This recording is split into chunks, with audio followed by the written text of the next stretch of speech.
साथियों, स्वागत है आपका हमारे हिंदी वाली चैनल पे। तो चलिए शुरू करते हैं आज का जनसत्ता संपादकीय। अंतरिक्ष में बढ़ते कचरे में कचरे से उपजे खतरे। प्रधानमंत्री नरेंद्र मोदी के नेतृत्व में राष्ट्रीय जनतांत्रिक गठबंधन एनडीए सरकार के 12 वर्ष पूरे होने वाले हैं। इस पूरे कालखंड को अनेक विकासपरक मिशनों के लिए याद किया जाएगा। इसमें अनेक प्रशासनिक सुधारों के कार्य संपन्न किए गए। प्रधानमंत्री मोदी का प्रशासनिक दर्शन जो अब तक उनके कार्यों से परिलक्षित हुआ है, वस्तुतः व्यवस्था को सरल, सुलभ और प्रभावी बनाने का रहा है। जनता के लिए योजनाएं बनाना, उन्हें लागू करना और उनके सामाजिक, आर्थिक एवं राजनीतिक प्रभावों को समझना तथा उन्हें और अधिक प्रभावी बनाने के लिए समय-समय पर उनमें सुधार कर नया रूप देना प्रधानमंत्री मोदी की प्रशासनिक कार्यशैली का मूल तत्व है। आज इसी नीति निर्माण प्रक्रिया के कारण भारत दुनिया की तीसरी सबसे बड़ी अर्थव्यवस्था बनने की दिशा में अग्रसर है। विकसित भारत का मिशन इस लक्ष्य का आधार तत्व है। आज़ादी के बाद भारत के विकास इतिहास के इस विशिष्ट कालखंड में देश ने बड़े सपने देखे हैं और उन्हें साकार करने की दिशा में आगे बढ़ रहा है। विकास के इस इतिहास में भारतीय शिक्षा के नवाचारी उन्नयन का भी एक बड़ा योगदान है। इसी कालखंड में राष्ट्रीय शिक्षा नीति 2020 बनी और लागू हुई। आज़ाद भारत में एक नवाचारी, रचनात्मक और गैर औपनिवेशिक शिक्षा व्यवस्था की शुरुआत भी इसी दौर में हुई। शिक्षा मंत्री धर्मेंद्र प्रधान ने स्कूली शिक्षा से लेकर उच्च शिक्षा तक नई शिक्षा नीति के कार्यान्वयन के क्रम में अनेक नवाचारी कदम उठाए। एक ओर स्कूली शिक्षा के लिए एनसीईआरटी के नए पाठ्यक्रम विकसित किए गए, तो दूसरी ओर केंद्रीय विद्यालयों और नवोदय विद्यालयों जैसे सरकारी स्कूलों के नेटवर्क का विकास, विस्तार और संवर्धन किया गया। इस कालखंड में भारत में स्कूली शिक्षा का क्षैतिज विस्तार संभव हो सका। दूर-दराज के सरकारी विद्यालयों में भी आधारभूत संरचना विकसित की गई। शैक्षिक गुणवत्ता बढ़ाने के लिए निगरानी की प्रक्रिया को अधिक प्रभावी बनाया गया है। स्कूलों में बिजली की उपलब्धता, कंप्यूटर एवं डिजिटल संसाधनों का विस्तार, खेल मैदान और पुस्तकालय जैसी सुविधाओं में 2014 के पूर्व की तुलना में लगभग दोगुनी वृद्धि हुई है। प्रति बच्चे शिक्षा पर किए जाने वाले सरकारी खर्च में प्रधानमंत्री मोदी ने नेतृत्व वाली एनडीए सरकार ने लगभग 130% की वृद्धि की है। शिक्षा को वंचित और कमजोर तबकों को सशक्त बनाने के साधन के रूप में विकसित करते हुए इससे जुड़ी नौकरियों और नामांकन में महिलाओं, दिव्यांगों, दलितों और पिछड़े वर्गों की समुचित सहभागिता सुनिश्चित की गई है। स्कूली शिक्षा में भारतीय भाषाओं को शिक्षण प्रशिक्षण का माध्यम बनाने की प्रक्रिया आगे बढ़ रही है। 23 भाषाओं में कक्षा 1 एवं 2 की पाठ्यपुस्तकें उपलब्ध कराई जा चुकी हैं। दीक्षा प्लेटफॉर्म पर अनेक भारतीय और विदेशी भाषाओं में बहुभाषी सामग्री उपलब्ध है। श्रवण बाधित छात्रों के लिए ISL चैनल भी शुरू हुआ है। मातृभाषा में उच्च शिक्षा और विशेष रूप से मेडिकल एवं इंजीनियरिंग में पढ़ाई के प्रयास किए गए हैं। शिक्षा मंत्री धर्मेंद्र प्रधान के शब्दों में आज हमारे विद्यालय न केवल ज्ञान बल्कि कौशल के केंद्र बन चुके हैं। ज्ञान, रचनात्मक और व्यवहार तीनों मिलकर स्कूली शिक्षा को नया स्वरूप दे रहे हैं। इस कालखंड में उच्च शिक्षा के क्षेत्र में भी व्यापक विस्तार हुआ है। समाज के दूरस्थ क्षेत्रों और पिछड़ी आबादी को ध्यान में रखकर नए केंद्रीय विश्वविद्यालय, IIT, IIM और राज्य विश्वविद्यालय स्थापित किए गए हैं। उच्च शिक्षा को सामाजिक न्याय और समावेशन के सशक्त माध्यम के रूप में भी विकसित किया गया है। आंध्र प्रदेश में 2 जनजातीय विश्वविद्यालयों की स्थापना और ओडिशा के संबलपुर में IIM का खुलना इसके उदाहरण हैं। 2014 के बाद 11 केंद्रीय विश्वविद्यालय, 14 IIM और 7 नए IIT स्थापित किए गए हैं। एक महत्वपूर्ण मिशन भारतीय शिक्षा का अंतर्राष्ट्रीयकरण भी इसी कालखंड में प्रारंभ हुआ है। इसके अंतर्गत भारतीय शिक्षा संस्थान जैसे IIT, IIM और डीम्ड विश्वविद्यालय विदेश में अपने परिसर खोल रहे हैं। विश्व के प्रतिष्ठित विश्वविद्यालय भी भारत में अपने परिसर या अंतर्राष्ट्रीय कार्यालय स्थापित कर रहे हैं। आने वाले समय में कई विदेशी विश्वविद्यालयों के भारत स्थित परिसरों में पठन पाठन देखने को मिल सकता है। भारत में भारतीय शिक्षा संस्थानों को विश्व रैंकिंग में उल्लेखनीय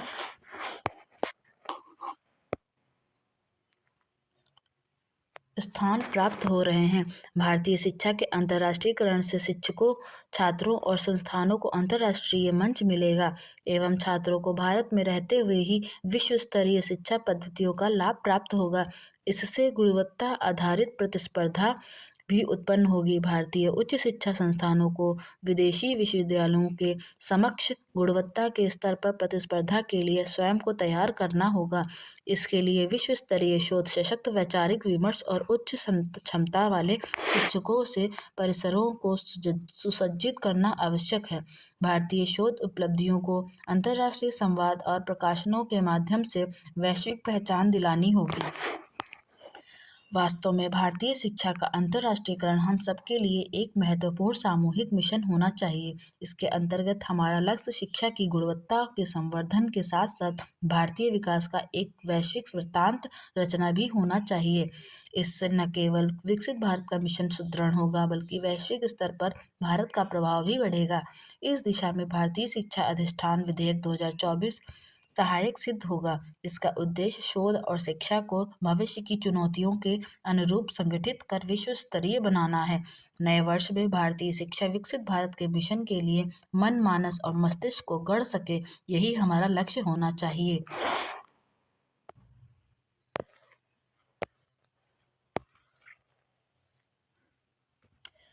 मनरेगा की खामियां। कांग्रेस की ओर से छेड़े गए मनरेगा बचाओ अभियान के बीच ग्रामीण रोजगार गारंटी से जुड़े इस कानून के क्रियान्वयन में व्याप्त खामियों के जैसे विवरण सामने आ रहे हैं। उससे इस अभियान की निरर्थकता ही सिद्ध होती है। हाल में मात्र 55 जिलों में 300 करोड़ रुपए से अधिक घोटाले सामने आए थे। ये घोटाले यह बता रहे थे कि मनरेगा के तहत बिना मंजूरी भुगतान करने के साथ अनावश्यक कार्यों पर पैसा खर्च किया जा रहा था। ग्रामीण विकास मंत्रालय की जांच पड़ताल ने यह भी बताया कि मनरेगा को संचालित करने के तौर तरीके ही ऐसे थे जो भ्रष्टाचार को पनपने का अवसर देते थे। इस कारण करोड़ों रुपए के जो काम कागजों पर दिखते थे वे धरातल पर नजर नहीं आते थे। क्योंकि मनरेगा के जरिए होने वाले कामों के निरीक्षण की कोई ठोस व्यवस्था नहीं थी, इसलिए सरकारी धन की बंदरबाट होती रहती थी। इसके खिलाफ कोई आवाज़ इसलिए अनसुनी रहती थी क्योंकि इस बंदरबाट में सभी शामिल रहते थे। अच्छा होता कि 20 वर्ष पहले लागू किए गए इस कानून में और पहले ही परिवर्तन कर दिए जाते। ऐसा इसलिए नहीं हो सका क्योंकि इस कानून में किसी तरह का फेरबदल राजनीतिक दृष्टि से जोखिम भरा था। यह किसी से छिपा नहीं कि मनरेगा में बदलाव की आवाज़ उठाने वालों को तत्काल प्रभावी से गरीब विरोधी करार दिया जाता था। अभी जब मनरेगा के रूप स्वरूप में परिवर्तन करते हुए उसे वीबीजी रामजी नाम दिया गया तो मोदी सरकार को गरीब विरोधी साबित करने में एक क्षण की भी देरी नहीं की गई। कांग्रेस के मनरेगा बचाओ अभियान का उद्देश्य मोदी सरकार को गरीब विरोधी साबित करना ही है, पर वह इसमें शायद ही सफल हो पाए क्योंकि उसके पास इसका उत्तर नहीं कि मनरेगा के अमल में इतनी गड़बड़ियां क्यों हो रही थी। आखिर रोजगार गारंटी के नाम पर हुए भ्रष्टाचार की जवाबदेही कौन लेगा? इसकी समीक्षा क्यों नहीं की जानी चाहिए थी कि इन मनरेगा कानून कितना प्रभावी सिद्ध हुआ और उससे ग्रामीण क्षेत्रों में कोई बुनियादी बदलाव आ सका या नहीं। जन कल्याण और विकास की योजनाओं की समय समय पर समीक्षा तो सरकार का दायित्व है। कोई योजना इस कारण समीक्षा से परे नहीं हो सकती कि उसे पहले की सरकार ने शुरू किया था। उचित होता कि कांग्रेस मनरेगा में बदलाव की प्रक्रिया में योगदान देती और उसमें सुधार का श्रेय खुद भी लेती, लेकिन संकीर्ण राजनीतिक कारणों से उसने यह अवसर गंवा दिया। इसमें संदेह है कि उसे मनरेगा बचाओ अभियान से किसी तरह का राजनीतिक लाभ मिलेगा क्योंकि सभी और यहाँ तक ग्रामीण जनता भी यह समझ रही है कि इस कानून के पुराने स्वरूप से अपेक्षित नतीजे हासिल नहीं हो रहे थे। सुंदर शहर का सपना। नगर निगमों पर शहरों में नागरिक सुविधाओं की सुचारू आपूर्ति की महती जिम्मेदारी है। उत्तर प्रदेश में राजधानी लखनऊ के साथ ही कई बड़े शहर हैं और वहाँ की महत्वपूर्ण नागरिक सुविधाओं की आपूर्ति का जिम्मा स्थानीय निगम पर ही है। नगर निगम संचालन में प्रत्यक्ष निर्वाचन से भागीदारी के पीछे संकल्पना यह थी कि नागरिक ही अपने शहर की व्यवस्था में भागीदारी बने। सेवादायी संस्था के रूप में नगर निगमों जैसी अपेक्षा थी वह पूरी नहीं हो पा रही है। कई नगर निगमों में विकास मद की राशि का अब तक हुआ खर्च भी संतोषजनक नहीं है। प्रयागराज, वाराणसी, मुरादाबाद जैसे नगर निगमों में तो खर्च की स्थिति अपेक्षाकृत अच्छी है, पर ऐसे भी निगम हैं जहां उपलब्ध बजट के व्यय की गति असंतोषप्रद है। बजट हो या यथेष्ट खर्च न हो तो उसका सीधा असर जन सुविधाओं पर पड़ता है। सुंदर शहर का सपना अधूरा रह जाता है। कहीं डीपीआर तैयार नहीं तो कहीं समितियों की बैठक समय पर नहीं होने से योजनाएं कागजों में ही सिमटी हैं। करोड़ों रुपए अप्रयुक्त पड़े हैं। मेरठ नगर निगम क्षेत्र में 10,000 स्ट्रीट लाइटें खराब पड़ी हैं। अब तक खर्च भी बस 27%। वाराणसी 60% राशि ही व्यय हो सकी है। लखनऊ नगर निगम में 3 अरब की राशि अब भी खर्च होनी शेष है। कानपुर में विकास मद की बजट का बस 42% खर्च हो पाया है। स्वच्छ सुंदर शहर के लिए नियम तंत्र को और सक्रिय होना चाहिए।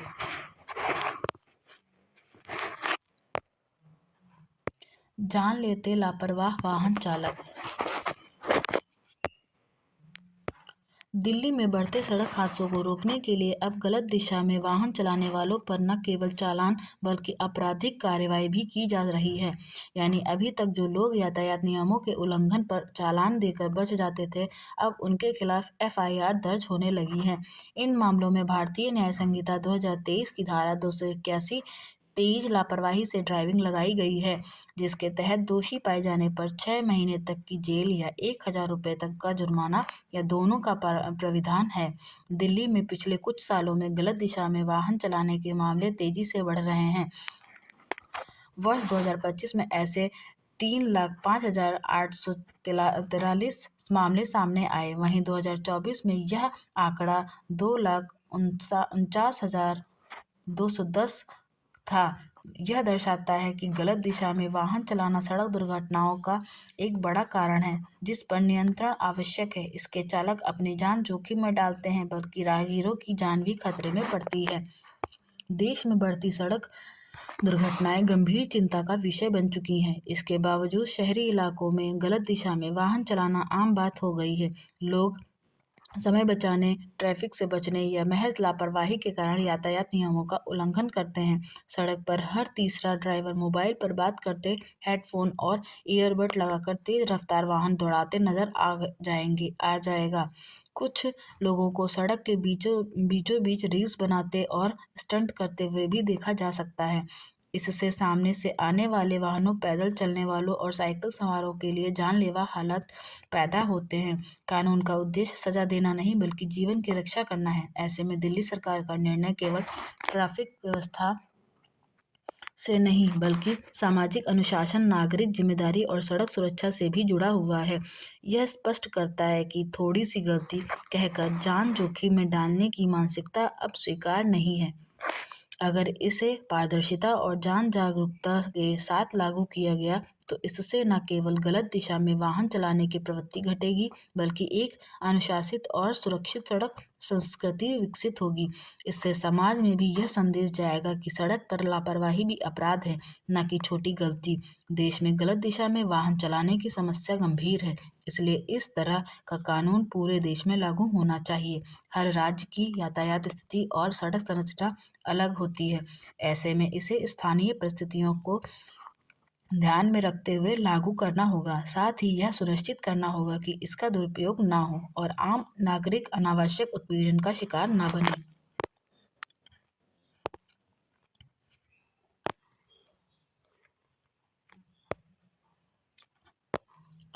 ट्रंप की नीतियां खतरनाक। विश्व को खतरे में डालते ट्रंप शीर्षक से प्रकाशित संजय गुप्ता का आलेख समकालीन वैश्विक राजनीति की एक अत्यंत चिंताजनक तस्वीर को सामने रखता है।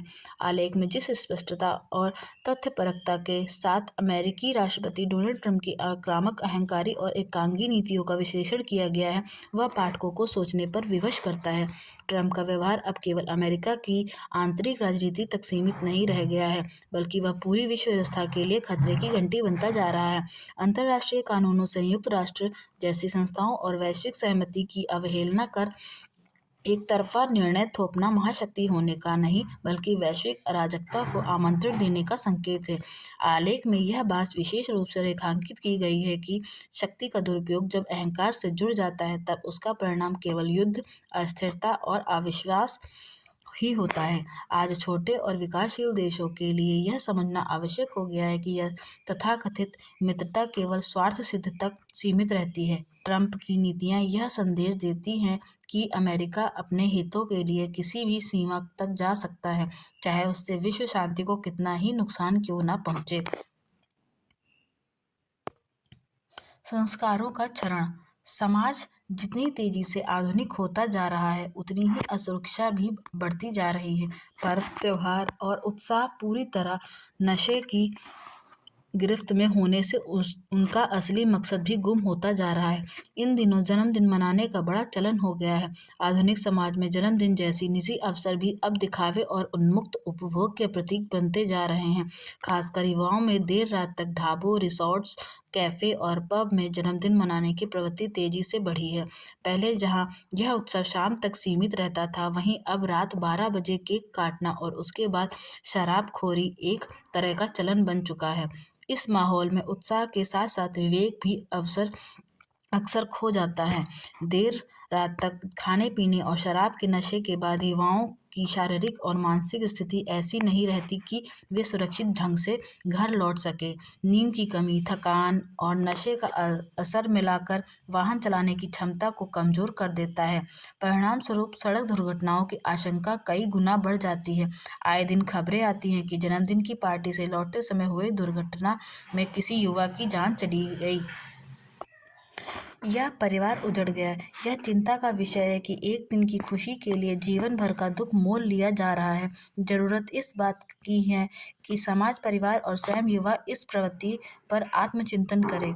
घर पर परिवार की मौजूदगी में सादगी से जन्मदिन मनाने से न केवल सुरक्षा बनी रहती है, बल्कि संस्कार और पारिवारिक जुड़ाव भी मजबूत होता है। संस्कारों के क्षरण और हादसों की रोकथाम घर परिवार की सजगता से ही रोके जा सकते हैं।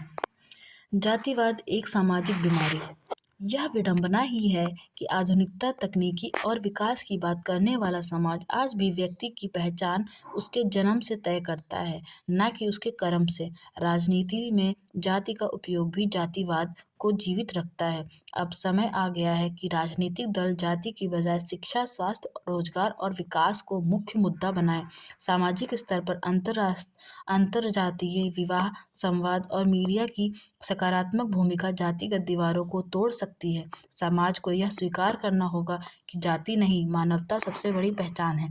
जातिवाद को समाप्त करना किसी एक वर्ग या सरकार की जिम्मेदारी नहीं, बल्कि पूरे समाज की सामूहिक जिम्मेदारी है।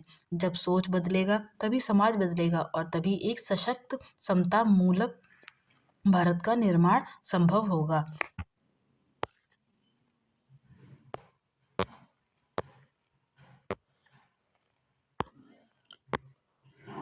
ऊर्जा। चुनौतीपूर्ण जीवन। जीवन जीने के अलग अलग ढंग होते हैं।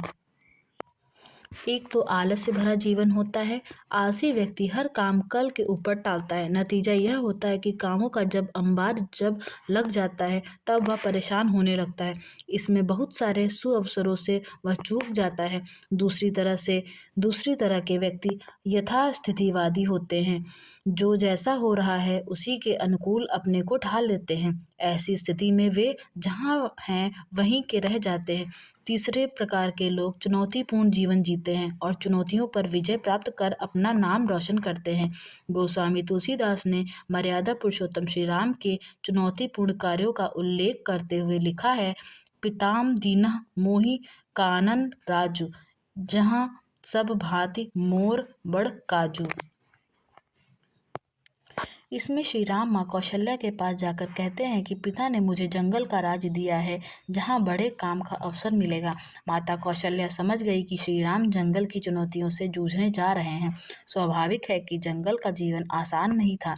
जंगल में उन्हें अपार कठिनाइयों का सामना करना पड़ा, यहाँ तक कि रावण द्वारा भेजे गए राक्षसों से संघर्ष करना पड़ा। इसी बीच उनकी पत्नी का अपहरण खुद रावण छल छद्र से कर लिया। इसके बावजूद जंगल छोड़कर श्री राम भागे नहीं। उन्होंने वानरों, कोल किरातों से संधि करके पृथ्वी पर आतंक मचाने वाले रावण का अंत किया। भगवान श्री राम के इन 14 वर्षों के कार्यों को सभी जानते हैं। इन 14 वर्षों के कार्यों पर अनेक ग्रंथ लिखे गए हैं।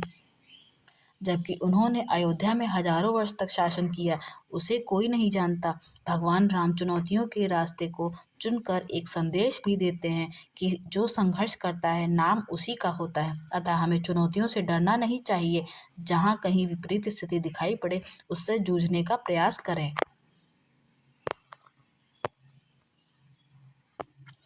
डिजिटल दुनिया में भी हो साफ सफाई। डिजिटल युग सूचना की बाढ़ लेकर आया है। हर सेकंड में लाखों करोड़ों की संख्या में टेक्स्ट, ऑडियो, वीडियो और इमेज पोस्ट दुनिया भर में फैल रहे हैं। इंटरनेट ने अभूतपूर्व रूप से सूचना की पहुंच को सुलभ बनाया है। इस अभूतपूर्व तेजी ने सूचना प्रदूषण के गंभीर खतरा को भी जन्म दिया है, क्योंकि मौजूदा समय में सत्य के साथ साथ झूठी, आधा अधूरी और गैर जरूरी सूचनाओं की संख्या लगातार बढ़ती जा रही है, जिसके चलते सत्य और असत्य को पहचानना लगभग असंभव हो गया है। इसे में मिस इन्फॉर्मेशन, अनजाने में फैलाई गई भ्रामक सूचना, डिसइंफॉर्मेशन, जानबूझकर फैलाई गई गलत सूचना, और मॉल इन्फॉर्मेशन, सही लेकिन दुरुपयोग की जा सकने वाली सूचना के रूप में समझा जाता है। विश्व आर्थिक मंच की वैश्विक जोखिम रिपोर्ट 2025 के अनुसार मिस इन्फॉर्मेशन और डिसइंफॉर्मेशन के मामले लगातार दूसरे वर्ष शॉर्ट टर्म वैश्विक जोखिमों से सबसे ऊपर है। रिपोर्ट बताती है कि यह जोखिम समाज की एकता, शासन व्यवस्था और लोगों के आपसी विश्वास को गहराई से कमजोर कर रहा है। वैश्विक स्तर पर यह समस्या इतनी गंभीर हो चुकी है कि कई विशेषज्ञों इसे लोकतंत्र के लिए सबसे बड़ा खतरा मानते हैं। ऐसे ही खतरे का एक उदाहरण है ग्रोक एआई से उपजी अश्लील सामग्री। दुनिया भर में 86% लोग कभी न कभी गलत सूचना के संपर्क में आ चुके हैं। इंटरनेट मीडिया पर साझा होने वाली सामग्री में से 40% फर्जी मानी जाती है। ऑनलाइन उपलब्ध कुल सामग्री में से 62% के अविश्वसनीय या झूठी होने की संभावना होती है। नकली वीडियो और नकली आवाज़ 2019 से अब तक 550% से अधिक की वृद्धि हुई है। एक अनुमान के मुताबिक 2025 में लगभग 80 लाख नकली वीडियो सोशल मीडिया पर साझा किए गए।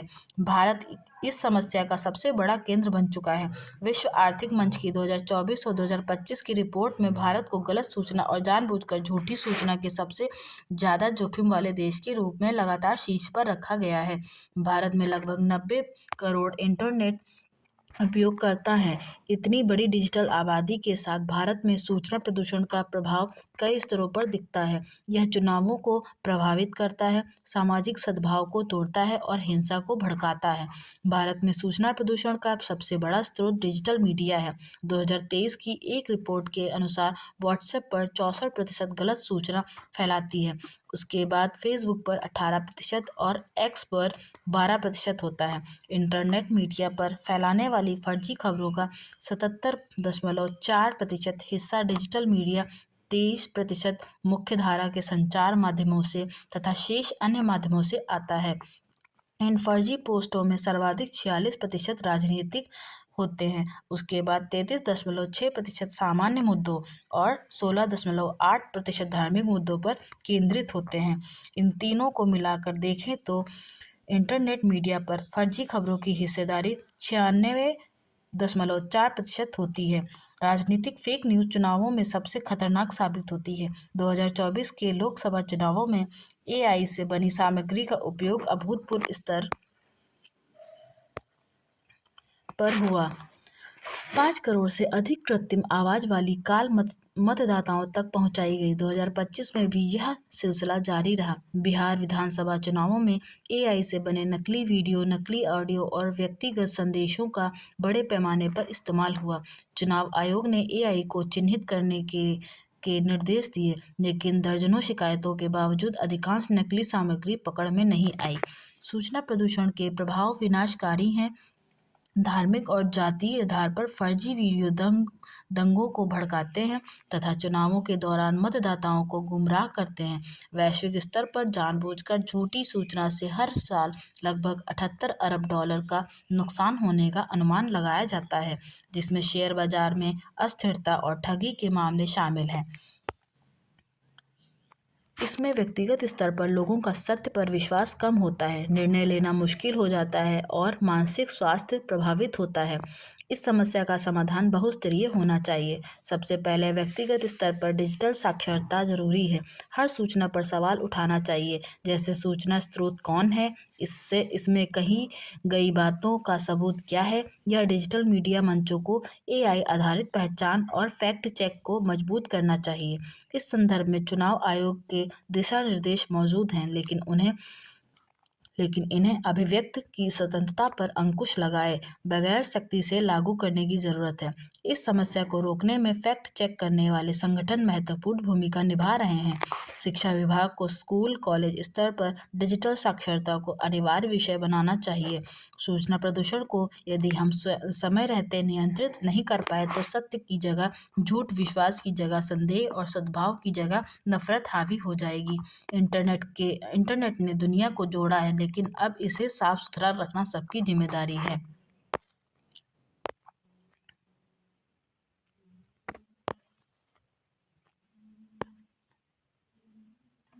आशा करती हूँ कि आपको हमारी वीडियो पसंद आई होगी और इसे लाइक, शेयर एंड सब्सक्राइब जरूर करें। धन्यवाद।